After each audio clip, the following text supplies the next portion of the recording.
जाऊया पुढच्या महत्त्वाच्या बातमीकडे। तर इकडे हिंगोली जिल्ह्यामध्ये ढगफुटी सदृश पाऊस आहे। वसमत, कळमनुरी या तालुक्याला पावसानं चांगलंच झोडपून काढलेलं आहे आणि मुसळधार पावसामुळे इसापूर धरणाचे 11 दरवाजे आता उघडलेले आहेत आणि नदीकाठच्या गावांना सुद्धा सतर्कतेचा इशारा दिलाय। तर हिंगोली जिल्ह्यामध्ये सर्व शाळांना सुट्टी सुद्धा जाहीर केली आहे। परीक्षा आता रद्द करण्यात आलेल्या आहेत। तर हिंगोली जिल्ह्यामध्ये मध्यरात्रीपासून ते पहाटेपर्यंत हा मुसळधार पाऊस झालाय।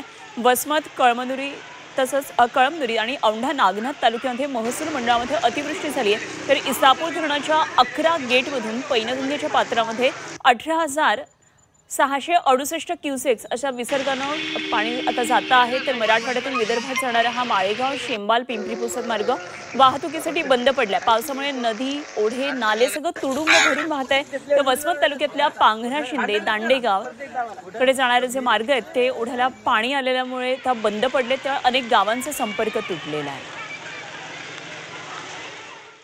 हिंगोली जिल्ह्यातील सर्व शाळा मुख्याध्यापकांना सूचित करण्यात येते की काल रात्रीपासून अतिवृष्टी हिंगोली जिल्ह्यामध्ये होत असल्यामुळे काही शाळांच्या परिसरामध्ये पाणी किंवा रस्त्यातील अडथळ्यांमध्ये पाणी निर्माण झालेलं असू शकते। याबाबत माननीय जिल्हाधिकारी यांच्या निरोपानुसार आज हिंगोली जिल्ह्यातील सर्व शाळांना सुट्टी जाहीर करण्यात येत आहे।